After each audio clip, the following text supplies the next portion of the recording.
Benvenuti a tutti gli amici di Music Off, siamo qui da Sergio Tomassone Roma, sono Davide Tomassone e in compagnia con noi c'è... Benissimo.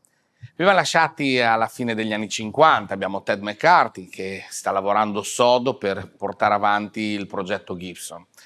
Però ha voglia di cambiare, ha voglia di fare qualcosa di nuovo, qualcosa di veramente che rompesse in qualche maniera col passato e portasse la Gibson nel futuro. C'era già in quel momento dall'altra parte degli Stati Uniti, in California, c'era già Fender che stava lavorando ad un progetto un po' nuovo, era il progetto della Deathmaster, uno strumento dalla forma un po' più allungata ai bordi, un po' più arrotondata, con dei pick-up single coil a bobina larga, quindi che ricordavano il P90 Gibson, per andare poi a rubare probabilmente un po' di clientela con una solid body che andasse a prendere il mercato dei jazzisti in versione solid body. Poi da lì si svilupperà invece tutta una serie di utilizzo nella musica surf, quindi alla fine il progetto a volte prende poi strade diverse. Bene, quindi Ted McCarthy si mette con delle tavole di legno, ma delle tavole di limba, un legno africano molto simile al mogano, e incomincia a disegnare forme geometriche, così dicono le leggende, sui libri si parla di questo modo di tirare delle righe, ed era anche in questo caso un momento storico un po' particolare, un momento dei razzi, dei satelliti, delle prove spaziali. E da queste idee di qualcosa che venga lanciato in alto, venga sparato, nascono due prodotti che segneranno la storia della musica molto più di quanto all'inizio ha determinato il successo del prodotto, perché inizialmente le vendite non furono così importanti. Parliamo di due prodotti, parliamo della Flying V, che tutti conoscerete e ricorderete, e dell'Explorer. In realtà queste non sono certamente chitarre edizioni del 58, hanno alcuni denominatori comuni come il ponte, inizialmente il ponte fu così, la paletta. Già l'Explorer non era così perché la paletta era una paletta fatta come la Flying V rovesciata, quindi aveva due cornini, poi solo successivamente venne riproposta con questa forma a sciabola. Appunto, il legno utilizzato è il famoso Corina. Corina, in realtà appunto è un legno africano molto simile al mogano, piuttosto duro, che caratterizzava un suono differente su questo prodotto. Prodotti dalle forme veramente strane, quindi allungate, un po' a freccia, un po' a razzo, un po' anzi a lampo quasi, a Thunder, poi sembra un po' il Thunderbird successivo, ma quello deriverà poi dalla serie Firebird. Di queste versioni hanno fatto poi tanti modelli. Inizialmente, dicevo, la vendita fu piuttosto scarsa, credo che si parli di una ventina di pezzi di Flying V e poco più di Explorer. 10 anni dopo, nelle edizioni successive, Explorer toccò addirittura i 2000 pezzi all'anno, quindi ci fu veramente un boom. Un boom perché con le varie modifiche che poi la Gibson attuò, molti costruttori di strumenti moderni, rock, hard rock, metal, negli anni a seguire, quindi parliamo degli anni 70-80, Bici Rich, Rico, parliamo di anche la Sissy Barnett con i prodotti per Paul Stanley, l'Iceman tutta allungata, parliamo di Dean, parliamo di Jackson, quindi Randy Rhoads.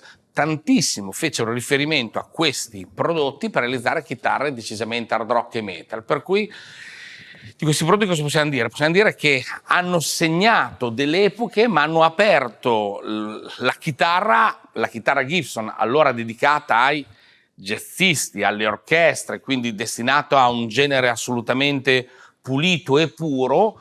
Diventerà, diciamo, poi anche blusettaro con le semiacustiche, ma ne parleremo in un altro momento, con le 335 negli anni 60, ma per un suono assolutamente pulito diventerà, è la genesi, è l'idea di portare la chitarra in un mondo rock, hard rock ancora non esistente, ma che poi segnerà un'epoca e farà diventare questi strumenti rock, hard rock. Hai voglia di provare qualche cosa nuovamente?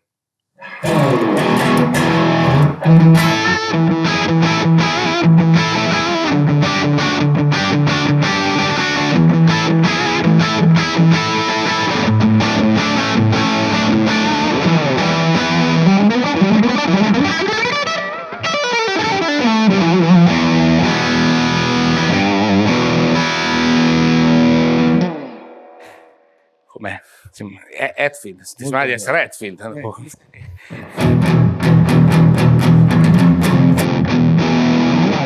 Abbiamo una saturazione un po' morbida rispetto al Mesa Boogie di Hetfield, certo. E sentiamo e facciamo due cose anche con la Flying V. Mi verrebbe da chiederti, Moreno, che queste forme strane, cioè fino adesso noi ci siamo divertiti in questa passeggiata in casa Gibson, toccando chitarre con le forme comunque bene o male a 8, che rappresenta insomma anche se le solid body moderne, tutto quello che è accaduto negli anni 50, però sono forme da chitarra. Qua cambiano completamente le linee, i bilanciamenti, le geometrie, gli approcci. È chiaro che magari con una chitarra di questo genere, chitarra come pure quelle chitarre che vanno suonate normalmente in piedi e con la tracolla, però al di là di quello c'è un motivo secondo te, e al di là del look, per cui ha un senso un prodotto con queste forme, queste dimensioni, con questi approcci, con queste anche, questo fu l'SG che portò a cercare, bravissimo. Sì, ma in effetti quella, nonostante la forma, è comunque comoda e bilanciata in braccio. Questa è un po' più particolare, ma con la zigrinatura classica. Il grip, poi ci si riesce. Io so che insomma, questa seduta si suonerebbe così di solito, no? Come una classica, come una classica. Però comunque non sono strumenti alla fine suonabili anche così, insomma. Quindi non solo strumenti da palco, ma che hanno un loro... Sì, poi il timbro, nonostante diciamo, la forma cattiva, sono state usate anche nel blues. Questa è Albert King. Ma poi cioè, adesso Flying V, anche Hendrix è stato veramente rappresentante per un certo periodo, ma con quella tutta pitturata del 67 se non ricordo male. Questa registrò i pezzi, mi sembra che Red House è fatta con questa e quello non è Watchtower. E noi lo dimentichiamo a volte. Ma anche Pete Townshend degli fece un album nei primi anni 80, mi sembra di ricordare, con la chitarra, la V rovesciata sotto il suo volto. Quindi sono chitarre... Clapton pure ha usato la Flying V, quindi sono chitarre che ha rappresentato la storia del rock in generale, però forse le vendite non sono mai state così tante quanto, come dicevamo prima, la genesi di prodotti che hanno proprio generato. Facci sentire un po' questa Flying, che non è in Corina, è in Mogano, ma rappresenta comunque un prodotto un po' riedizione rispetto a questa Custom Explorer, che ha comprato recentemente un bravissimo chitarrista romano di cui non parliamo, ci ha aggiunto la leva, ha fatto un po' di modifiche ed è diventata una delle sue chitarre preferite.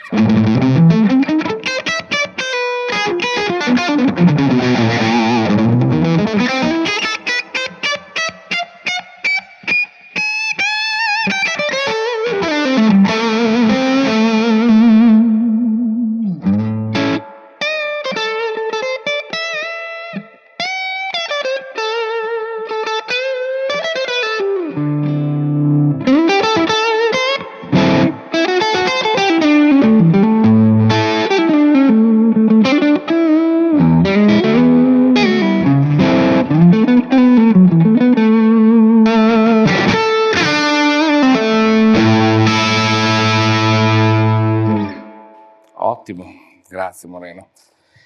Che dire ancora? Tante appunto versioni sono seguite, negli anni 70 se non ricordo male, potrei sbagliare qualche data e mi perdonerete, inserirono addirittura nella Flying V il medaglione dietro, lo stesso medaglione che troviamo a coprire le placche delle ultime custom shop di casa Gibson, quindi su questi prodotti hanno fatto anche un po' di esperimenti, un po' di lavori, tanti lavori hanno fatto su dei modelli con magari meccaniche differenziate, insomma è un articolo giusto da sperimentare e questo nome modernistico Futura si va proprio per rilanciare il prodotto Gibson in un mondo che verrà e che nessuno si aspettava, il mondo dell'hard rock, del rock and roll, dell'hard rock, del metal e di tutto quello che è gli ultimi 30 anni di musica che abbiamo ascoltato. Della Farber abbiamo parlato nei giorni scorsi, interpretandola in compagnia del basso Thunderbird per raccontare una storia un po' differente, ma apparterrebbe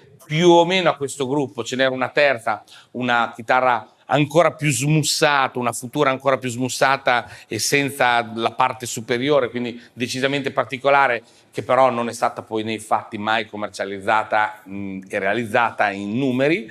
E niente, quindi vi salutiamo, vi aspettiamo alla prossima puntata, qui da Tomassone Roma, da Davide Tomassone e da Moreno Viglione. Un grande saluto a tutti, alla prossima, ciao. Ciao.